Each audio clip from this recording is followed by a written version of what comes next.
beautiful. Beautiful. Thing of beauty. The American bald eagle, a native of North America, has been a symbol for our national emblem since 1782. Their distinctive white head and tail, brown feathers, and large wingspan make them iconic. With an average lifespan of 20 years, bald eagles can reach speeds up to 99 miles per hour. But why do eagles like the urban environment of Philadelphia?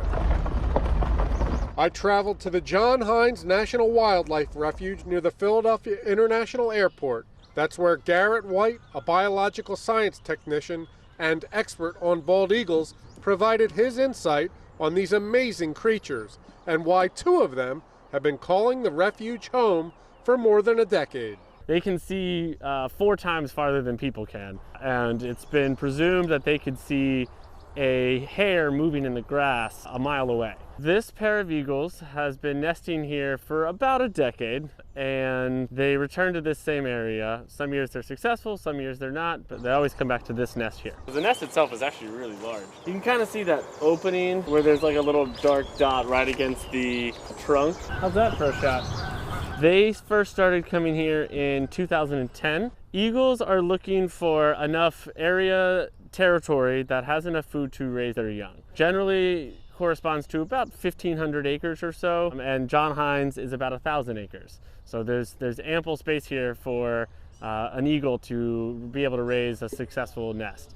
With the Darby Creek here, Delaware River not far away, and this impoundment behind me, there's plenty of opportunities for them to catch fish and plenty of territory without a lot of competition. These raptors, which soared high in the sky in our region in the early 1900s, were nearly wiped out, landing them on the endangered species list in 1978, mostly due to something called bioaccumulation of DDT. Bioaccumulation is when pesticides or chemicals work their way up the food cycle, so they get absorbed by the insects, and then the fish eat the insects, and then the bigger fish eat the smaller fish, and then the birds eat the fish. And every single time all those toxins are passed on, and eventually the scientists were able to figure out that DDT weakens the eggshells so that when an eagle would sit on it, it would crush it. DDT was banned by the EPA in 1972, but the damage had already been done. In fact, in 1983, there were only 3 nests documented in the entire state of Pennsylvania. One looks like it's about to take off. Thanks to conservationists and the federal government, the bald eagle has been making a comeback.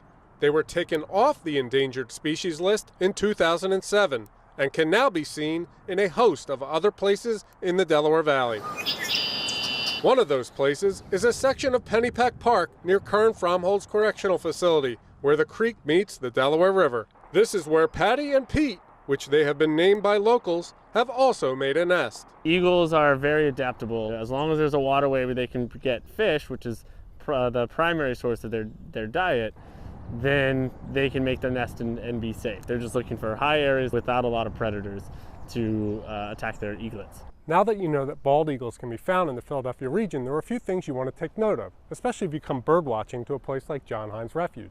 You want to pack your patience and a pair of binoculars. I have a scope set up over here, but in general, a small pair of binoculars is going to work great. It's just so peaceful, so beautiful. How could it be any better? This is one of my happy places.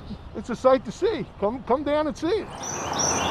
Barb Kearney and Ed Reardon have been coming to the John Hines Refuge for years, and Ed even saw one of the eagles pluck a fish right from the water. I always say it's timing. You can walk these trails. You might see something today, you might not see it tomorrow, but you come through, you might see something good. When you are out and about, there are a few things to look out for because they are not the easiest birds of prey to spot. For the adults, you're looking for that white head and white tail. They're really large birds. Their wingspan is, I'm about 6 feet tall, I'm 5'10", and so their wingspan is also about 6 feet. And then they're about 3 feet long. Common birds that might be misidentified would be ospreys, which tend to have whiter bellies, or like a blotched black and white head. Or another bird might be vultures, tend to be looked at it, but they're all black or black and gray, so they won't have any white on them. In general, if you're just looking up and you're looking for any sort of soaring birds, Those are the ones you want to just put a pair of binoculars on and see if you can spot it. When it comes to wildlife, it never ceases to amaze me how adaptive they can be. Yeah, I see them. It's just a quiet, beautiful place. It's just great to see them back again. I mean, they're really making a big comeback. At the John Hines Wildlife Refuge, Pete Santo, Fox 29 News.